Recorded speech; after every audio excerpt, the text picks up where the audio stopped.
নমস্কাৰ বন্ধু-বান্ধৱীসকল, জ্ঞানৰ পৰিধি ইউটিউব চেনেললৈ আপোনালোকক স্বাগতম জনাইছোঁ। মই প্ৰণৱ খটিয়ৰা। আজি আমি মোষ্ট ইম্পৰ্টেণ্ট জিকে কুৱেশ্যনছ কিছুমান লৈ আহিছোঁ।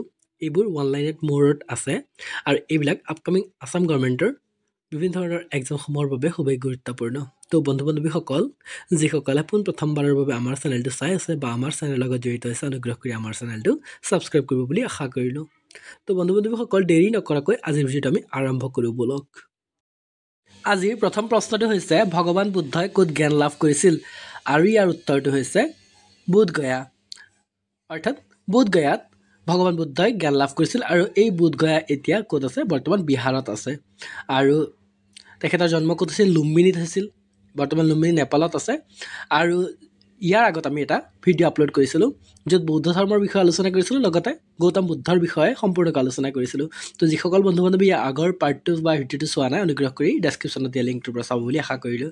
তাত আমি ডিটেইলভাৱে গোটেইখিনি আলোচনা কৰিছোঁ। ইয়াৰ পিছৰ প্ৰশ্নটোলৈ আহিছোঁ, আৰ্য সমাজ কোনে প্ৰতিষ্ঠা কৰিছিল? আৰু ইয়াৰ উত্তৰটো আমি সকলোৱে জানো যে আৰ্য সমাজৰ প্ৰতিষ্ঠাতা হৈছে স্বামী দয়ানন্দ সৰস্বতী। এইখিনি মনত ৰাখিব যে স্বামী দয়ানন্দ সৰস্বতীৰ শৈশৱৰ বা ল'ৰালি কালৰ নাম হৈছে মূল শংকৰ তিৱাৰী। এইটো খুব গুৰুত্বপূৰ্ণ। আৰু মনত ৰাখিব যে তেওঁ এখন আলোচনী প্ৰকাশ কৰি উলিয়াইছিল আৰু তাৰ নাম হৈছে সত্যাৰ্থ প্ৰকাশ, আৰু এই আলোচনী প্ৰকাশ পাইছিল 1875 চনত। তাৰপিছত তেখেতৰ সাহিত্যিক কৃতিসমূহ মনত ৰাখিব, আৰু দুখন গ্ৰন্থ আছে, আৰু সেই দুখন হৈছে ঋগ্বেদ দিৱস ভূমিকা আৰু তাৰ পিছৰটো হৈছে ব্যৱহাৰ ভানু। এইখিনি খুব গুৰুত্বপূৰ্ণ। আৰু মনত ৰাখিব যে ভাৰতৰ দাৰ্শনিক ৰাষ্ট্ৰপতি সৰ্বপল্লী ৰাধাকৃষ্ণনে শ্ৰী অৰবিন্দৰ দৰে তেখেতকো ভাৰতৰ এগৰাকী নিৰ্মাতা আখ্যা দিছিল। আৰু স্বামী দয়ানন্দ সৰস্বতীয়ে 1875 চনত বোম্বাইত আৰ্য সমাজ প্ৰতিষ্ঠা কৰিছিল। তেওঁ সত্যাৰ্থ প্ৰকাশ নামৰ এখন আলোচনীও প্ৰকাশ কৰিছিল। খুব গুৰুত্বপূৰ্ণ এইখিনি। ইয়াৰ পিছৰ প্ৰশ্নটোলৈ আহিছোঁ, পাঞ্জাবী ভাষাৰ লিপি কি? আৰু ইয়াৰ উত্তৰটো হৈছে গুৰুমুখী লিপি। পাঞ্জাবী ভাষাৰ লিপি হৈছে গুৰুমুখী। ইয়াৰ পিছৰ প্ৰশ্নটোলৈ আহিছোঁ, ভাৰতৰ মূল ভূখণ্ডৰ আটাইতকৈ দক্ষিণ প্ৰান্তটো কোনটো? আৰু ইয়াৰ উত্তৰটো হৈছে কন্যাকুমাৰী। দক্ষিণ প্ৰান্তটো কন্যাকুমাৰী। ঠিক আছে। ইয়াৰ পিছৰ প্ৰশ্নটোলৈ আহিছোঁ, ভাৰতত কোনখন ৰাজ্যৰ প্ৰথমে সূৰ্য উদয় হয়? ভাৰতত কোনখন ৰাজ্যত প্ৰথমে সূৰ্য উদয় হয়? এইটো আমি সকলোৱে জানো যে ইয়াৰ উত্তৰটো হৈছে অৰুণাচল প্ৰদেশ। অৰুণাচল প্ৰদেশত প্ৰথমে সূৰ্য উদয় হয়। ইয়াৰ পিছৰ প্ৰশ্নটোলৈ আহিছোঁ, কোনটো ৰোগৰ চিকিৎসাত ইনচুলিন ব্যৱহাৰ কৰা হয়? আৰু আমি সকলোৱে জানো যে সেইটো হৈছে মধুমেহ ৰোগ বা ডায়েবেটিছ ৰোগ। 7 নম্বৰ প্ৰশ্নটোলৈ আহিছোঁ, বিহু কোন ৰাজ্যৰ বিখ্যাত উৎসৱ? আৰু ইয়াৰ উত্তৰটো আমি সকলোৱে জানো, সেয়া হৈছে আমাৰ অসম, অৰ্থাৎ বাপতি সাহোন আমাৰ বিহুটি। ঠিক আছে। আমলা বা আমলখিত কোনটো ভিটামিন প্ৰচুৰ পৰিমাণে পোৱা যায়? আৰু ইয়াৰ উত্তৰটো হৈছে ভিটামিন চি। সৰ্বাধিক ৰূপত ভিটামিন চি পোৱা বস্তুটো বা ফল হৈছে আমলখি।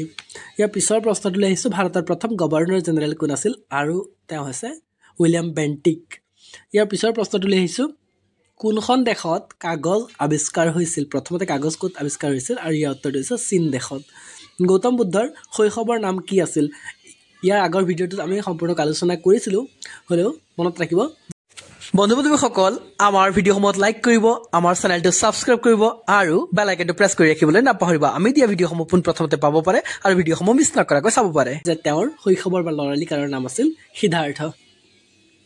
12 নম্বৰ প্ৰশ্নটোলৈ আহিছোঁ, ভাৰতৰ সশস্ত্ৰ বাহিনীৰ সৰ্বোচ্চ সেনাপতি কোন? আৰু আমি সকলোৱে জানো তেওঁ হৈছে ভাৰতৰ ৰাষ্ট্ৰপতি। ইয়াৰ পিছৰ প্ৰশ্নটোলৈ আহিছোঁ, কোনটো ভিটামিনৰ অভাৱত ৰাতি অন্ধ হৈ পৰে বা কুকুৰীকণা যিটো হয়, আৰু সেইটো হৈছে ভিটামিন এৰ অভাৱত। পংগল কোনখন ৰাজ্যৰ উৎসৱ? আৰু ইয়াৰ উত্তৰটো আমি সকলোৱে জানো, আৰু সেইটো হৈছে তামিলনাডু। আৰু আমি ইয়াত এটা ট্ৰিক এটাও বনাই লৈছিলোঁ যে পংগল অৰ্থাৎ তুমিল মে গাল কৰোংগা। তুমিল মানে তামিল, গাল মানে পংগল। ঠিক আছে, তুমিল মে গাল কৰোংগা। ইয়াৰ পিছৰ প্ৰশ্নটোলৈ আহিছোঁ, গিদ্ধা আৰু ভাংৰা কোন ৰাজ্যৰ লোকনৃত্য? আৰু ইয়াৰ উত্তৰটো হৈছে পাঞ্জাৱৰ। পাঞ্জাৱৰ প্ৰসিদ্ধ লোকনৃত্য হৈছে গিদ্ধা আৰু ভাংৰা। ঠিক আছে। আৰু মনত ৰাখিব যে গুজৰাটৰ দাণ্ডিয়া নৃত্য প্ৰসিদ্ধ লোকনৃত্য দাণ্ডিয়া। টেলিভিছন কোনে আৱিষ্কাৰ কৰিছিল? 16 নম্বৰ, টেলিভিছন কোনে আৱিষ্কাৰ কৰিছিল? আৰু ইয়াৰ উত্তৰটো আমি সকলোৱে জানো যে তাৰ শুদ্ধ উত্তৰটো হৈছে জন লেজি বেয়াৰ্ড। ইয়াৰ পিছৰ প্ৰশ্নটোলৈ আহিছোঁ, ভাৰতৰ প্ৰথম নাৰী শাসক কোন আছিল বা মহিলা শাসক কোন আছিল? আৰু তেওঁ আছিল ৰাজিয়া চুলতান। ঠিক আছে। 18 নম্বৰ প্ৰশ্নটোলৈ আহিছোঁ, মাছে কাৰ সহায়ত উশাহ লয়? আৰু ইয়াৰ শুদ্ধ উত্তৰটো হৈছে গিলছৰ সহায়ত। মাছে গিলছ বা ফুলৰ সহায়ত উশাহ লয় 19 নম্বৰ প্ৰশ্নটোলৈ আহিছোঁ ইনকলাব জিন্দাবাদ শ্লোগান কোনে দিছিল আৰু ইয়াৰ উত্তৰটো হৈছে আমি সকলোৱে জানো ভগত সিঙে দিছিল ইনকলাব জিন্দাবাদ ইয়াৰ পিছৰ প্ৰশ্নটোলৈ আহিছোঁ জালিয়ানাৱালাবাগ হত্যাকাণ্ড কেতিয়া আৰু ক'ত সংঘটিত হৈছিল আৰু ইয়াৰ শুদ্ধ উত্তৰটো আমি সকলোৱে জানো আৰু সেয়া হৈছে 1919 চনত অমৃতসৰত হৈছিল জালিয়ানৱালাবাগ হত্যাকাণ্ড ইয়াৰ পিছৰ প্ৰশ্নটোলৈ আহিছোঁ খজুৰাহো ক'ত অৱস্থিত আৰু ইয়াৰ শুদ্ধ উত্তৰটো হৈছে মধ্যপ্ৰদেশত খজুৰাহো অৱস্থিত আৰু মনত ৰাখিব যে মধ্যপ্ৰদেশৰ খুবেই গুৰুত্বপূৰ্ণ বা মোষ্ট ইম্পৰ্টেণ্ট নেশ্যনেল পাৰ্ক কেইখন আৰু মধ্যপ্ৰদেশত থকা নেশ্যনেল পাৰ্ক হৈছে বান্ধৱগড় পেজ পান্না কানহা এইখিনি মধ্যপ্ৰদেশত আছে এইখিনি খুব গুৰুত্বপূৰ্ণ মনত ৰাখিব বান্ধৱগড় পান্না পেজ ঠিক আছে ইয়াৰ পিছৰ প্ৰশ্নটোলৈ আহিছোঁ জাপানৰ ওপৰত কেতিয়া পাৰমাণৱিক বোমা নিক্ষেপ কৰা হৈছিল আৰু ইয়াৰ শুদ্ধ উত্তৰটো হৈছে 1945 চনত আজি আমি 22টা মোষ্ট ইম্পৰ্টেণ্ট কুৱেশ্যনসমূহ আলোচনা কৰিলোঁ ওৱান লাইনাৰ মোডত তো ভিডিঅ'টো সম্পূৰ্ণকৈ চোৱাৰ বাবে মোৰ সমূহ বন্ধু বান্ধৱীক অশেষ ধন্যবাদ জ্ঞাপন কৰিলোঁ থেংক ইউ